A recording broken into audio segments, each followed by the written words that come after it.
World seventh wonder అయిన ఈ తాజ్ మహల్ గురించి చాలా రూమర్స్ ఉన్నాయి.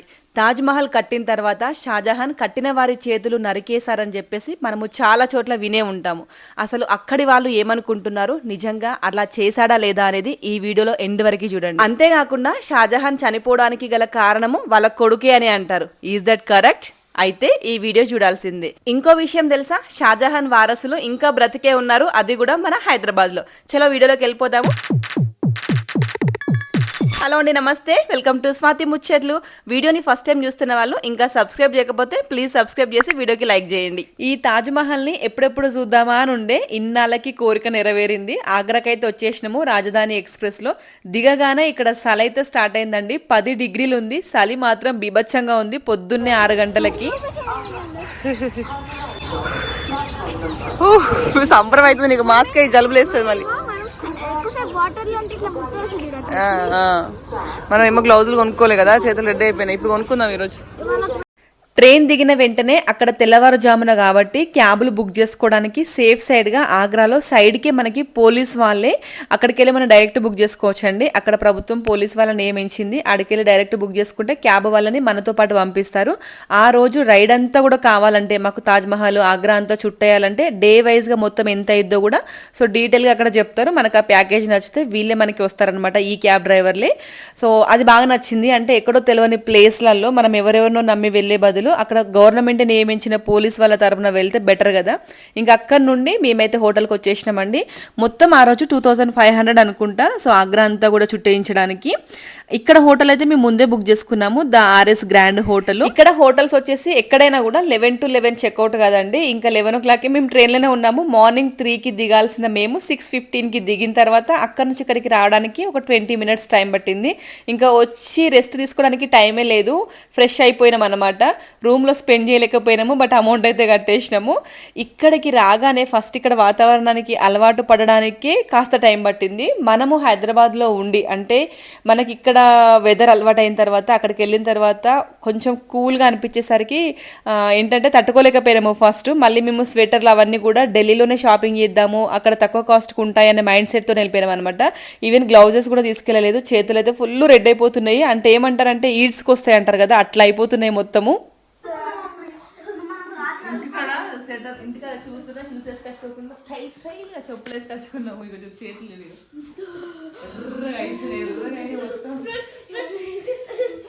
పిల్లలకు కూడా బెడ్స్ ఇచ్చారు, మాస్టర్ బెడ్రూమ్.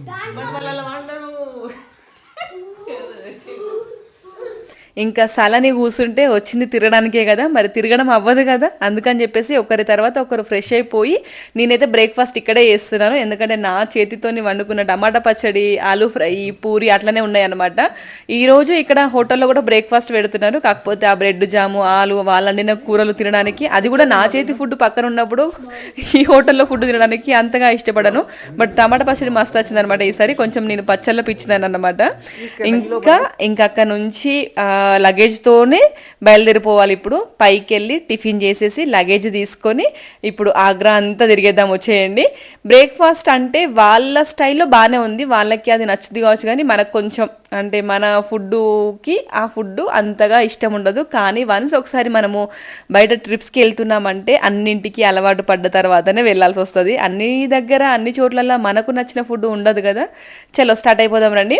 ఇక్కడ ట్రాఫిక్ అంతగా లేదు. నాకు నచ్చింది. ఆ మెయిన్ థింగ్ ఏంటంటే ట్రాఫిక్లో ఉంటే ఇంకొంచెం చిరాకు ఉండేది. ట్రాఫిక్ లేదు, ఎంచక్క మంచిగా ఆగ్రా దగ్గరికి అయితే వచ్చేసినాము. తాజ్మహల్ చూడడానికి రెడీ అనమాట మేమైతే. ఫస్ట్ ఇక్కడ క్యాబ్ దగ్గరికే ఇలాంటి కవర్స్ సేల్ చేస్తున్నారు. మనము పైకి వెళ్ళేటప్పుడు తాజ్మహల్ దగ్గరికి చెప్పులతో కాకుండా ఆ సాక్సెస్, ఆ కవర్స్ తొడుక్కొని వెళ్ళాలంట. అంటే మొత్తం వైట్ ఉంటుంది కాబట్టి ఎలాంటి మాయకుండా అట్లా ఇస్తున్నారేమో. అందరికీ హాయ్, చలో వచ్చేయండి. మనము వెళ్ళగానే ఫస్ట్ అయితే ఇట్లా గైడ్ వస్తారండి. అంటే మేము తీసుకెళ్తాము, మేము చూపిస్తామని చెప్పేసి ఎక్కడైనా ఉంటారు కదా. బట్ ఏంటంటే పిల్లలతోని వెళ్ళినప్పుడు మనకి ఆల్మోస్ట్ మొత్తానికి ఏం తెలియకపోవచ్చు, అంతా తెలియదు ఎవరికి కూడా. సో వాళ్ళతో వెళ్తే మనకు తెలియని విషయాలు కూడా తెలుస్తాయి. దట్టు పిల్లలు ఉన్నారు కాబట్టి నేర్చుకుంటారు అని చెప్పేసి మేము తీసుకున్నామండి. అంతేకాకుండా ఇక్కడ తాజ్మహల్ అనేది ఎవ్రీ ఫ్రైడే క్లోజ్ చేస్తారంట. సో అప్పుడు ఓన్లీ అక్కడ ఉన్న వాళ్ళు ప్రేయర్ చేసుకోవడానికి అండ్ ఆల్సో మెయింటెనెన్స్కి ఇస్తారంట. ఇంకా ఇక్కడ టికెట్ కాస్ట్ కూడా మన ఇండియన్స్కి ఒకలా ఉంటుంది, అంతేకాకుండా ఫారినర్స్కి ఒకలా ఉంటుంది. కాస్ట్ డీటెయిల్స్ అన్నీ కూడా కూడా ఆ గైడ్ చెప్తున్నారనమాట. మనం ఇక్కడ నుంచి ఇట్లా బై వాక్ అయినా వెళ్ళొచ్చు, లేకపోతే మీరు ముందుకు చూసారు కదా వెహికల్, ఆ వెహికల్లోనైనా వెళ్ళొచ్చు. 4 పర్సన్కి 100 రూపీస్ ఏమో తీసుకున్నట్టున్నారు. యాక్చువల్గా మేము ఆగ్రాకి తాజ్మహల్ ముందు రెడ్ థీమ్ వేసుకుందామని చెప్పేసి నేను రెడ్ శారీ, వర్ణికకి ఫ్రాక్, వీళ్ళిద్దరికి కుర్తాస్ తీసుకెళ్ళినాము. అక్కడున్న చలికి అసలు మా వల్ల కాలేదండి, అంటే తట్టుకోలేకపోయినాము. ఫస్ట్ ఆడికి వెళ్ళగానే ఇట్లా ఫారినర్స్ శారీస్ కట్టుకొని రాగానే చూడడంతోనే అనిపించింది, అబ్బా అసలు మనం కూడా కట్టుకొచ్చుకుంటే బాగుండు, మన ట్రెడిషన్ని మనము చూపించుకుంటే బాగుండు అనిపించింది. వాళ్ళు అసలు చాలా గ్రేట్, వాళ్ళు ఎంత అక్కడ రెంట్ తీసుకొని మరి అట్లా శారీస్ కట్టుకున్నారు.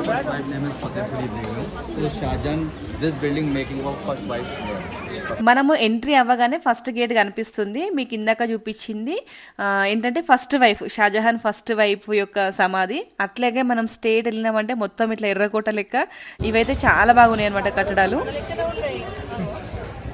మన ఇంటి పెట్టిళ్ళు ఆడెంత కష్టపడి వాడు కట్టుకుంటే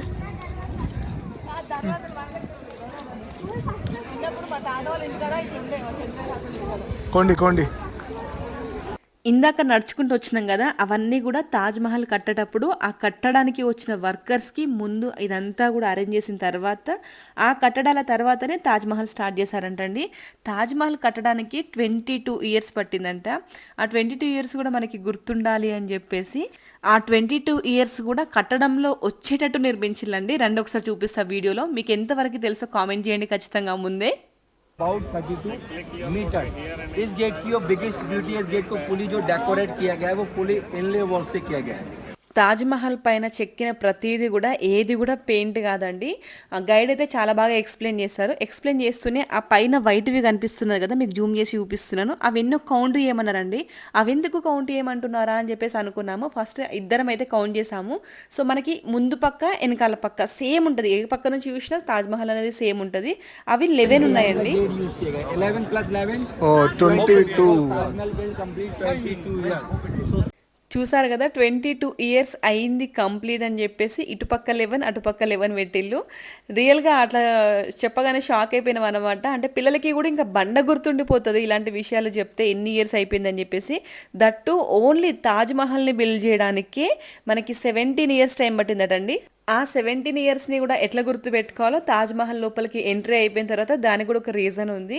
ఇవన్నీ చూసారు కదా, ఇవి రియల్గా మన గ్రానైట్ అండి. అంటే వాళ్ళు చిన్న చిన్నగా ఎట్లా చెక్కిల్లా అని చెప్పేసి డీటెయిల్గా చెప్పిల్లనమాట. మనం ఇప్పుడు 3D డిజైన్, ఏ డిజైన్ అంటాం కదా, 3D షేప్లో ఉంటాయని చెప్పేసి, ఆ 3D షేప్ కూడా అప్పటి కాలంలో వాళ్ళు అప్పుడే కట్టిల్లనమాట. ఎవ్రీథింగ్ అంటే ఒక గైడ్ పక్క నుండి డీటెయిల్గా చెప్తే ఎంత బాగా తెలుస్తుందో అని చెప్పేసి బాగా అర్థమైంది. అవన్నీ ఎక్స్ప్లెయిన్ చేసుకున్న తర్వాత ఒక్కసారి అట్లా ఎంట్రీ అవ్వగానే కళ్ళకి ఇట్లా చముక్కుమన్నట్టు అనిపిస్తుందండి. ఆ అద్భుతాన్ని చూసినాక అందరూ మొబైల్స్ తీయాల్సిందే పక్కా. ఎందుకంటే అసలు చూస్తున్నారు కదా మీరు, ఎట్లా అనిపిస్తుంది, వెనకాల ఆకాశము ముందేదో ఇట్లా ఫోటో పెట్టినట్టు అనిపిస్తుంది కదా, వైట్గా నిండుగా కళ్ళకి కట్టినట్టు. అసలు ఎంత చెప్పినా తక్కువే, దగ్గరుండి చూస్తున్నా కొద్ది చూడాలనిపిస్తుంది అనమాట. ఎట్లా కట్టిలో అండి, అసలు మొబైల్లో షూట్ చేసుకునే వాళ్ళు మొబైల్లనే.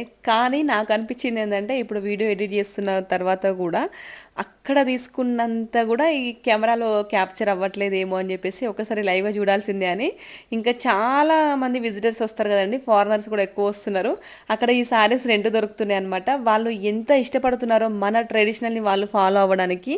శారీస్ వాళ్ళకి కంఫర్ట్ లేకున్నా కూడా మంచి శారీస్ తీసుకొని అట్లా ఫోటోషూట్ ఇచ్చుకుంటున్నారు.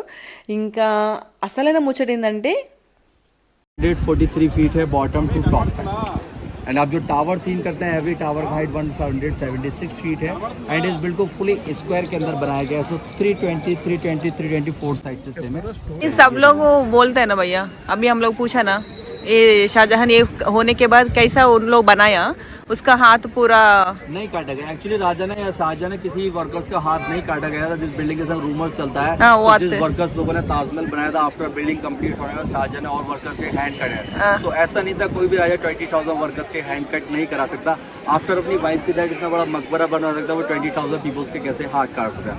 उसके 2 रीजन है जिसकी वजह से रूमर्स चलता है। हाँ, rumors। फर्स्ट रीजन है इस बिल्डिंग का ये वर्क, कि इस बिल्डिंग में आप जितना ये फ्लावर डिजाइन देखते हैं, ये कोई पेंट वगैरह नहीं किया गया। There use the inlay work and ये बहुत हार्ड वर्क होता है, कि मुगल टाइम में कोई मशीनरी या इलेक्ट्रिसिटी फैसिलिटी थी, all work by hand use किया। तो ये बहुत ये वर्क है जो काफ़ी हार्ड वर्क होता है। बड़े बड़े स्टोन्स आते थे, उन्हें सिलाई स्टाइल कट करते थे, उसके बाद स्पेशल हैंड ग्राइंडर्स होता था, जिससे ग्राइंड करके फ्लावर शेप दिए करते हैं। कि आप जो फ्लावर देखते हैं ऐसा नहीं है, फ्लावर जो है 1 पीसेस के अंदर कंप्लीट गया है। इंडी जो है 20 से 25 पीसेस को मिक्स करके फ्लावर्स कंप्लीट हुआ है। तो ये बड़ी हार्ड वर्क होता है। जब वर्कर्स लोग इसको स्टोन को ग्राइंड करके फ्लावर शेप दिया करते थे तो स्टोन के साथ साथ उनके फिंगर ग्राइंड होते थे। నాలాగా మీరు కూడా రూమర్స్ వినే ఉంటారు కదా, ఎవరైతే తాజ్ మహల్ కట్టారో ఆ వర్కర్స్ అందరినీ కూడా చేతులు కట్ చేశారని. అదైతే నిజంగా అబద్ధం అంటండి. ఇక్కడ గైడ్స్ అందరు కూడా చెప్తున్నారు. మీకు ఎంతవరకు తెలుసో కూడా కామెంట్ చేయండి. This building completed top of the well. Well Yes. First of all, down में सारे 72 well यूज किए गए। well के एक सागवान का वुड आता है, टिक वुड। తను చెప్తుంది ఏంటంటే ఎగ్జాక్ట్లీ తాజ్ మహల్ కింద 72 బావులు ఉంటాయంట అండి. అవి ఉండడం బట్టే సో ఎట్లాంటి ఫ్యూచర్లో భూకంపాలు వచ్చినా ఏమొచ్చినా తాజ్ మహల్కి మాత్రం ఏం కాదు, అంత పకడ్బందీగా కట్టారని చెప్పేసి చెప్తున్నారు. ఎంత బాగుందంటే ఒక్కసారైనా లైఫ్లో చూడాలి అనిపించేలాగా ఉంది. ఇక్కడి వరకు లోపల వరకు మనం వెళ్ళాలి అంటే కాస్ట్ వచ్చేసి 250 రూపీస్ అండి. ఆ లోపలికి ఎంట్రీ వద్దనుకుంటే 50 రూపీస్ కాస్ట్లో వస్తుంది. మనము లోపలికి ఎంట్రీ అయిపోతున్నప్పుడు మాత్రము మొత్తం వైట్ బిల్డింగ్ కదండి, సో కాళ్ళకైతే ఇట్లా సాక్సులు ఉంటేనే అలో చేస్తున్నారు. ఇవి వచ్చేసి 40 రూపీస్కి అంటే 10 రూపీస్కి 1 పేర్ ఇస్తున్నారండి. మేము 40 రూపీస్ పెట్టి తీసుకున్నాము. చాలా చోట్ల మనకు చెకింగ్స్ జరుగుతూనే ఉంటాయి. కమ్సే కమ్ ఒక 4 or 5 చోట్ల అట్లా చెకింగ్స్ జరుగుతున్నాయండి.